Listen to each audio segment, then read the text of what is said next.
आप सभी को इस अंतर्राष्ट्रीय योगा दिवस पर बहुत बहुत हार्दिक शुभकामनाएं। शारीरिक स्तर पर, मानसिक स्तर पर और आध्यात्मिक स्तर पर।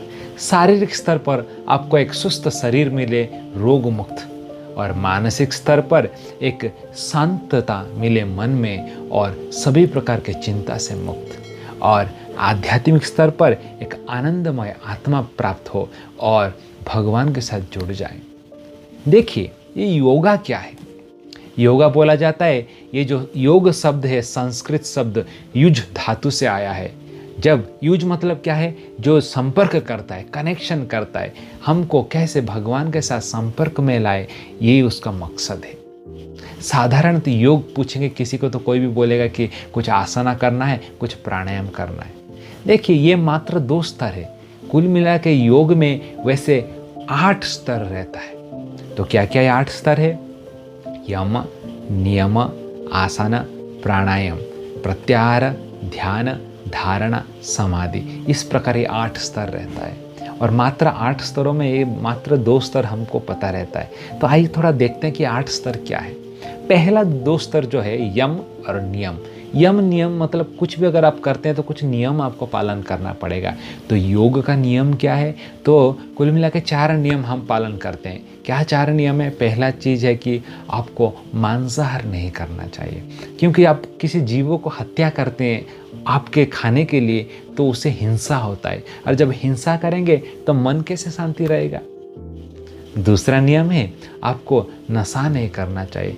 नशा करेंगे तो मन विचलित रहेगा, मन मंद रहेगा, फिर आप ध्यान नहीं कर पाएंगे। तीसरा जो नियम है वो क्या है? जुआ नहीं खेलना चाहिए, क्योंकि जुआ अगर खेलेंगे मन हमेशा विचलित रहेगा, उसके ऊपर मन हमेशा चिंता करते रहेगा, तो फिर ध्यान नहीं कर सकते। और चौथा चीज है असंपर्क, अवैध संपर्क नहीं करना चाहिए पर स्त्री के साथ। वो भी जब हम करते हैं तो उससे क्या होता है? मन हमेशा चंचल रहता है।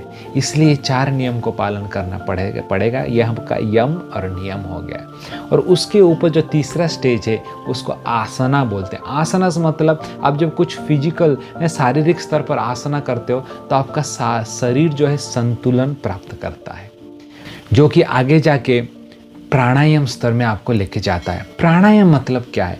प्राणायाम मतलब प्राण, जो कि सांस को आप संतुलन में लाते हो, जिसके कारण आपका मन संतुलन बन जाता है। देखिए, पहले आप शरीर को संतुलन प्राप्त किए और उसके बाद जाके और अंदर गए, मन को संतुलनता प्राप्त करवाए, और उसके जाके आगे जो स्तर रहता है वो है प्रत्याहार, धारणा, ध्यान, समाधि।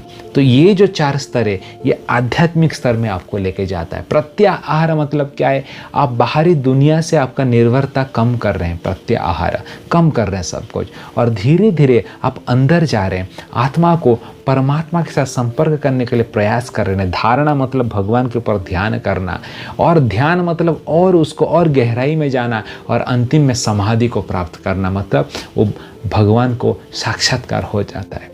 तो इसको आध्यात्मिक, पहले आप शारीरिक संतुलनता प्राप्त किए, उसके और अंदर गए मानसिक संतुलनता प्राप्त किए, और अंदर गए और आध्यात्मिक में मन जो नियंत्रण हो चुका है उसको भगवान के ऊपर ध्यान करने के लिए आप उसको लगा दिए और भगवान को प्राप्त कर लिए।